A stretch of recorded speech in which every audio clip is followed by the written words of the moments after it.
করতেছে শানি দস্তম কে ইব্রাহিম আদহাম সবে বর তখতে বাসাদ ফুখত খররাম মালিক পুরুষনি কে জাকে সতবর পাম কে বর আয়াদ শরীরে তখতে হঙ্গম जो अब आमद की ऐसा है जहांगीर शतरकम करता अनमन मफल संबीर शतरकम करता तू दर बयाबा शतर जुई कुनी बर कसरे शाह अगर ईजा न पाए मन शतररा तू काया बेदरे तख्ती खुदारा বাচ্চা ঘুমায় শুইছে কিন্তু ঘুমাচ্ছে না টেনশনে এরকম টেনশন করতে করতে একটু ঘুমের ঝিমটি আসছে হঠাৎ করে ওই ইব্রাহিম বিন আদহাম শুনতে পাইল কে যেন ওই ছাদের উপরে কে যেন খটখট করতেছে আওয়াজ আসতেছে ছাদের উপরে কে যেন দৌড়াদৌড়ি করতেছে এইরকম একটা আওয়াজ সে তার কানে আসতেছে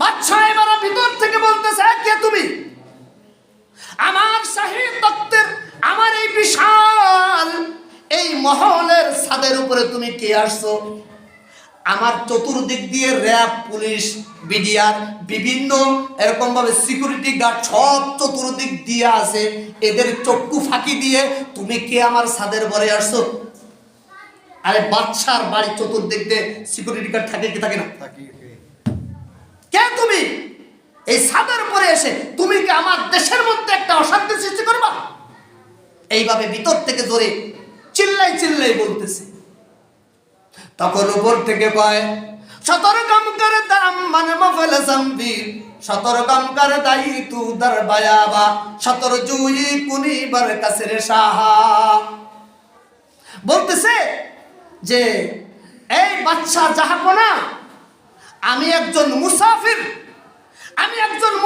আমার উট হারাই গেছে এই উট তালাশ করার জন্যই আমি আপনার ছাদের পরে আমার উট খুঁজতে আসছি কথা বুঝতে পারেন একজন মুসাফির মানুষ উট হারাই গেছে উট তালাশ করতে কোথায় আসছে ছাদের উপরে জওয়াব আমদ কে আয়েশা হে জাহাঙ্গীর সতর্কম কর দা আম্মান মুফল সম্বির সতর্কম কর দাই তো দর বায়াবা সতর জুই কুনি বার কাসরে শাহ বাদশা কয় আরে বোকা তোর উট হারাই গেছে উট হলো জঙ্গলি প্রাণী সেটা জঙ্গলে চলে গেছে তোর উট কি তালাশ করে আমার ছাদের পরে পাবি নাকি তোর মতো বোকা তো আর কেউ নাই ঠিক না ঠিক বলেন উট হারাই গেলে ছাদে আসে না জঙ্গলে যায় বলে আমার ছাদের পরে তোর উট এসে যে বোকা তুই কই পাইছিস এই কথা বলার পরে তখন উপর থেকে জবাব দেয় আগার ইজা না পায় মান সতররা তুকায়া বেদরে তখতে খুদারা ও বাচ্চা জাহাপনা আমি যদি আমার উট জঙ্গলি উট যদি আপনার ছাদের পরে যদি খুঁজে যদি না পায় তাহলে আপনি এই শাহী তখ্তের উপরে মখমলের চাদরের উপরে শুয়ে তসবিহ টিপে আমার মাওলাকে কেমনে পাইবা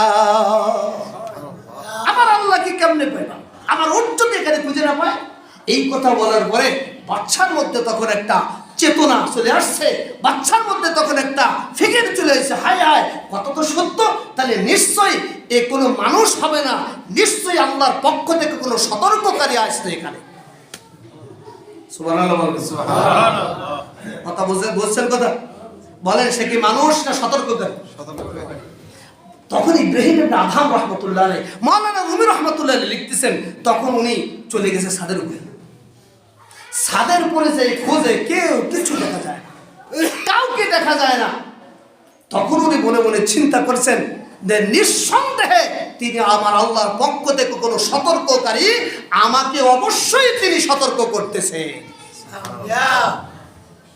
এখন কি করলেন সময় আসলে স্বল্প এখন কি করলেন উনি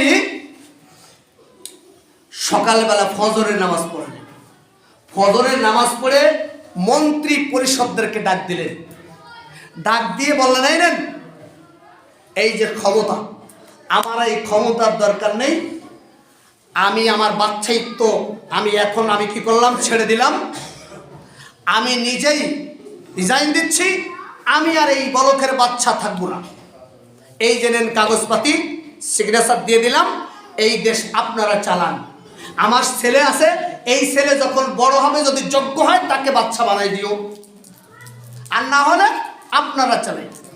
এই কথা বলে বাদশা কি করেছেন, একটা কম্বল নিয়ে আল্লাহর তালাশে বের হয়ে চলে গেলেন। কয়টা কম্বল? একটা কম্বল নিয়ে বের হয়ে চলে গেছেন। এক আধারে একদিন নাই, 2 দিন নাই, 12 বছর। কয় বছর? এক চিল্লা না 12 বছর? আরে এক চিল্লা তো 40 দিনই হয়। এক চিল্লা কয় দিনই হয়? 40 দিনই হয়। তাও আরেকে চিল্লা দিতে চায় না আল্লাহর তালাশে। ইব্রাহিম বিন আদহাম এইবার চলে গেলেন একটা কম্বল নিয়ে, এক আধারে 12 বছর। এই একটা কম্বল গায়ে দেয় আর একটা কম্বল বালিশ বানায়। একটা কম্বল নিয়ে ব্যবহার করতে করতে এই কম্বলটা ছিঁড়ে ফাতা ফাতা হয়ে গেছে, একবার ছিঁড়ে গেছে। তুমি কি করলেন, ওই কম্বলটা সেলাই করার জন্য কোথার থেকে একটা লোহার সুই জোগাড় দিলেন, আর ওই খেজুরের পাতার আঁশ দিয়ে বানিয়েছে সুতা। খেজুরের পাতার আঁশের কি সুতা, আর একটা লোহার একটা সুই দিয়ে ওই কম্বল সেলাই করতেছে, আর হাঁটতেছে হাঁটতেছে সেলাই করতেছে, হাঁটতে হাঁটতে হাঁটতে হাঁটতে হাঁটতে মনের ভুলে ওই সেই বলকের বিশাল একটা নদী, সাগর, এই সাগরের ভাটলার উপরে বসে সেলাই করতেছে। কথা বুঝতে পেরেছেন? কোথায় এসে? বলকের সাগরের ঘাটলা, যেখানে মানুষ গোসল করে, এই ঘাটলার শেড়ের উপরে বসে ওই কম্বল সেলাই করতেছে। লোকজন আসতেছে ঘাটে, আসে দেখে আরে এই পাগল বেটার চেহারা দেখা যায় আমাদের সাবেক প্রধানমন্ত্রীর মতো, সাবেক আমাদের বাচ্চার মতো দেখা যায় চেহারা। তো সকলে বলতেছে তাই তো, সেরকম কিন্তু দেখা যায়। তিনি না চলে গেছেন, একটা কম্বল নিয়ে বের হয়ে চলে গেছেন। তা সকলে চিনতে পারছেন। এইবার মন্ত্রী পরিষদকে খবর দিছে, এই ব্যাপার। ওরা গাড়ি টাড়ি নিয়ে চলে আসছেন, আসে দেখে সত্যি সেই ইব্রাহিম বিন আদহাম এখানে বসে এই কম্বল সেলাই করতেছে। মন্ত্রী পরিষদ যারা ছিলেন তারা তখন বলতেছেন, বাচ্চা যাবো না, আপনি এই বাচ্চাই তো ছেড়ে দিয়ে 12 বছর আল্লাহর রাস্তায় গিয়ে আপনি কি হাসিল করলেন? এমন কি যোগ্যতা আপনার মধ্যে আসছে? আপনি কি অর্জন করছেন একটু দেখান। এই কথা বলতেছে।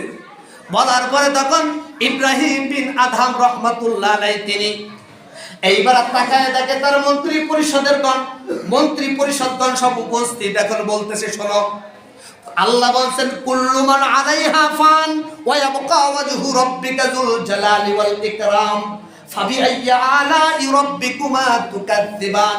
বিশ্ব ভবনে যত আছে জীব সকলে তাহারা হারাইবে প্রাণ, চিরজীবন্ত রবে সে প্রভু মহিয়ান গরিয়ান। ঠিক কিনা? তথাপি তোমরা মিথ্যা বলিবে বিধাতার কোন দান। তখন ইব্রাহিম ইবনে আদহাম বলতেছেন যে দেখো, এই যে বলকের বাচ্চা, এই বাচ্চাই তো একদিন খান হয়ে যাবে, একদিন সব লয় হয়ে যাবে, সব ধ্বংস হয়ে যাবে, পৃথিবীর কিচ্ছুই থাকবে না, একমাত্র বাকি থাকবেন কে? আল্লাহ। এই কথা বলে বলতেছে যে আমি ওই মাওলাকে অর্জন করেছি, আমি মাওলাকে আমি পেয়েছি, আমার মাওলার বাচ্চাই তো আমি পেয়েছি। সুবহানাল্লাহ। বলে কেমনে? বলে দেখতে চাও? বলে হাতের থেকে সুইটা খসাইয়া এইবার সাগরের মধ্যে জোরে চালিয়ে ফেলছে, দূরে